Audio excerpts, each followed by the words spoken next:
I'd like to begin by thanking Tom for the invitation to share in these midweek series of talks. And the theme I've chosen is kindness. A headline on the back page of the Methodist Recorder caught my attention. Learning about kindness with the films of Tom Hanks.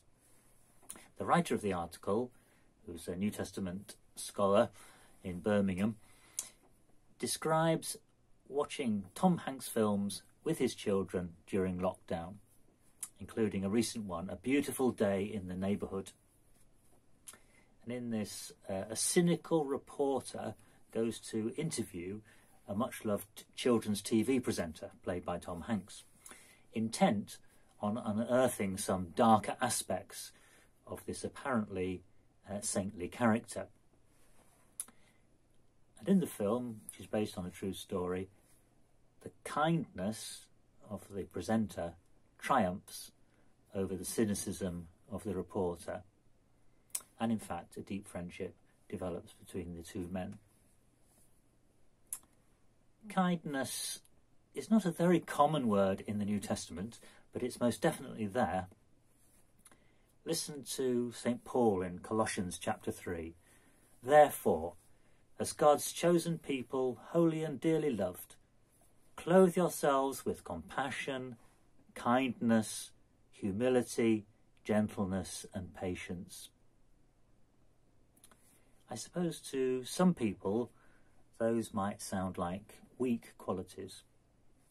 Compassion, kindness, humility, gentleness, patience. But that would be a big mistake. Kindness is one of the fruit of God's Spirit acting in us. And I'm sure that, like me, you've experienced much kindness during lockdown. As I did when I met up with Tom. That's Tom, the Vicar of St Giles, not Tom Hanks.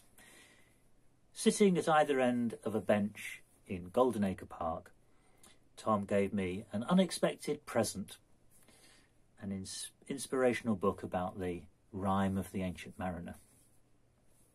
Acts of kindness are everywhere.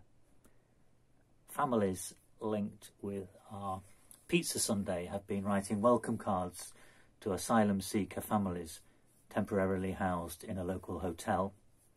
Kindness is a wonderful thing. There's a beautiful hymn written in the 19th century by Frederick Faber, who was born locally in Calverley, and during his life moved from a strong Protestant tradition to become a Roman Catholic priest, taking with him his love of hymns. He wrote, "There's a wideness in God's mercy, like the wideness of the sea. There's a kindness in his justice, which is more than liberty."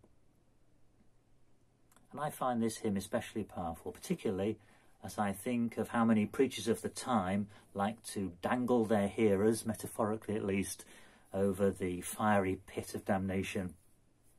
Faber's contention is that in God's very essence, kindness is to be found, as expressed in this verse of his hymn.